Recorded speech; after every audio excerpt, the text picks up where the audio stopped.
Hello everyone, how are you? I hope you're all good and you must be preparing well. It's me Ashar. Welcome to Learn with Ashar. अपना chapter classification of animal kingdom समाप्त हो गया है, जिसकी already मैंने 3 parts में उसकी theory को कवर करा दिया है। अगर आपने वो वीडियोस को नहीं देखा है तो वो ज़रूर देखिए, क्योंकि उसमें बहुत ही क्लियर वे में आपके कॉन्सेप्ट्स को बताया गया है, जिसके थ्रू आप अपने क्वेश्चंस को बनाएंगे और इस वीडियो के क्वेश्चंस को भी धड़ल्ले से आप उसका आंसर देंगे और एग्ज़ाम में भी आंसर दे के आएंगे, उन क्वेश्चंस को बना के आएंगे। तो ज़्यादा बकवास ना करते हुए अपने क्वेश्चंस की प्रैक्टिस करते हैं। अगर आपने चैनल को सब्सक्राइब नहीं किया है तो सब्सक्राइब कर लीजिए, क्योंकि इस चैनल पे आपको बहुत ही वैल्यूएबल कंटेंट देखने को मिलता है। इस वीडियो में आपको सारे वर्गीकरण के क्वेश्चंस कराए जाएंगे। अगर आपको और ज़रूरत है कि और क्वेश्चंस की प्रैक्टिस करनी है तो अगर आप कमेंट बॉक्स में कमेंट करते हैं तो हम इसकी और भी वीडियोस बना सकते हैं। चलिए, फर्स्ट क्वेश्चन आपका है, निम्न में से किसे वर्गीकरण का जनक कहा जाता है।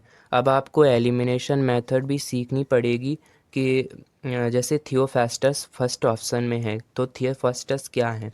इन्हें बॉटनी का जनक कहा जाता है। रॉबर्ट हुक ने कोशिका की खोज की थी, इसलिए इन्हें कोशिका का फादर कहा जाता है। अब ऑप्शन सी इसका राइट आंसर होगा, लीनियस को वर्गीकरण का जनक कहा जाता है। इसी प्रकार आपको एलिमिनेशन मेथड का प्रयोग करना है हर क्वेश्चन में, क्योंकि आप जितने भी क्वेश्चन बनाएंगे उनमें से अगर आपको 2 ऑप्शंस में कन्फ्यूजन होता है तो एलिमिनेशन मेथड आपको बहुत ही काम में आती है और 100% ऑप्शन आपका सही होता है जो आप लगाते हैं। ऑप्शन आपका सही होता है जो आप लगाते हैं।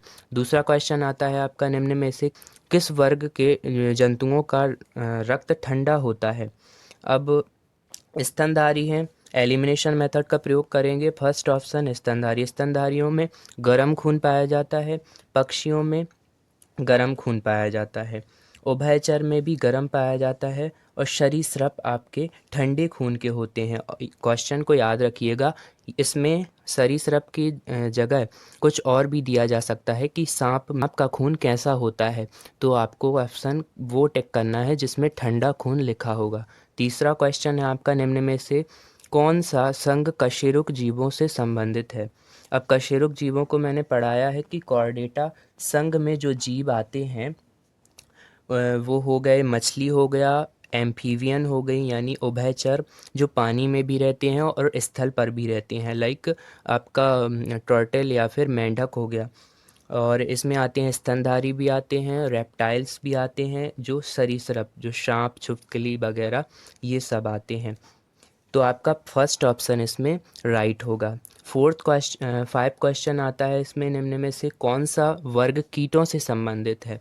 अब फर्स्ट ऑप्शन है इसका पोरीफेरा, सेकंड है ऑर्थोपोडा, थर्ड है पोरीफेरा। इसका 2 ऑप्शन आ गए हैं, पोरीफेरा निडेरिया।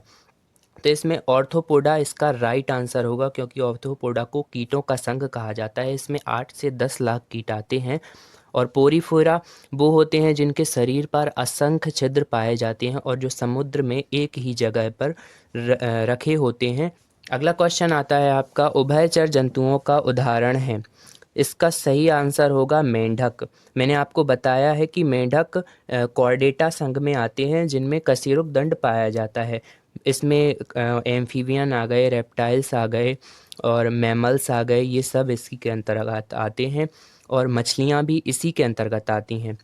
अगला क्वेश्चन है, निम्न में से कौन सा जंतु स्तनधारी नहीं है। ये क्वेश्चन बहुत ही डाउट क्लियर करेगा आपका। चमगादड़, चमगादड़ एक स्तनधारी है। क्वेश्चन क्या पूछा गया है कि नहीं है, नेगेटिव आंसर, नेगेटिव क्वेश्चन किया गया है, तो आंसर भी आपका एलिमिनेशन के थ्रू जाएगा। गाय क्या है, गाय एक स्तनधारी है। मगरमच्छ स्तनधारी नहीं है, मगरमच्छ रेप्टाइल में आता है। व्हेल, ब्लू व्हेल एक स्तनधारी है, इसको मछली समझने की गलती ना करिएगा। ठीक है, अगला आपका क्वेश्चन आता है, कौन सा संघ केंचुए से संबंधित है। अब मैंने आपको पढ़ाया है कि एनीलिडा, जिस केंचुआ एनीलिडा संघ में आता है और इसी में आता है नेरिस जोंक हो गया। इसमें इस संघ के जीवों का शरीर भागों में बटा होता है जिन्हें विभाग कहते हैं, और ये श्वसन त्वचा से करते हैं और इनमें प्रचलन यानी गति है वो किस चीज़ से चलते हैं, उस चीज़ को कहा जाता है सीटी। ठीक है, अगला क्वेश्चन आता है, निम्न में से कौन सी विशेषता मोलस्का के जीवों में पाई जाती है। अब मोलस्का के जीवों में फर्स्ट ऑप्शन है खोल, सेकंड है कांटेदार त्वचा पंख और डी ऑप्शन है आपका बाल। अब आपको एलिमिनेशन का प्रयोग करना पड़ेगा। मैंने पढ़ाया है कि कांटेदार त्वचा उन जीवों में पाई जाती है जो इकाइनोडर्मेटा संघ में आते हैं, जैसे स्टार फिश हो गया। स्टार फिश इकाइनोडर्मेटा में आती है जिनके ऊपर कांटेदार संरचना पाई जाती है। अब पंख किस में, पक्षियों में पाए जाते हैं। बाल स्तनधारियों में। खोल CaCO3 की खोल इसमें बनी होती है जो मोलस्का संघ में आते हैं। आपका फर्स्ट ऑप्शन इसका सही आंसर होगा। अगला क्वेश्चन आता है, निम्न में से कौन सा जंतु पोरीफेरा संघ का है। अब इसका ऑप्शन ए सही होगा, स्पंज। अपने पहले से ही पढ़ा दिया है कि स्पंज इसका राइट आंसर होगा। जो पहले आपकी स्पंज बनती थी वो प्रकृति द्वारा निर्मित स्पंज थी। अभी जो स्पंज आती है जो आपके गद्दों में डली रहती है वो स्पंज आर्टिफिशियल स्पंज है। पहले जीवों के थ्रू निर्मित होती थी। इनके ऊपर असंख्य छिद्र पाए जाते थे। ठीक है, इसी के साथ इन क्वेश्चंस का समापन होता है। अगर आपको इनकी और ज़्यादा प्रैक्टिस करनी है तो कमेंट में ज़रूर लिखिएंगे। Thank you for watching video, subscribe to my channel and like my video.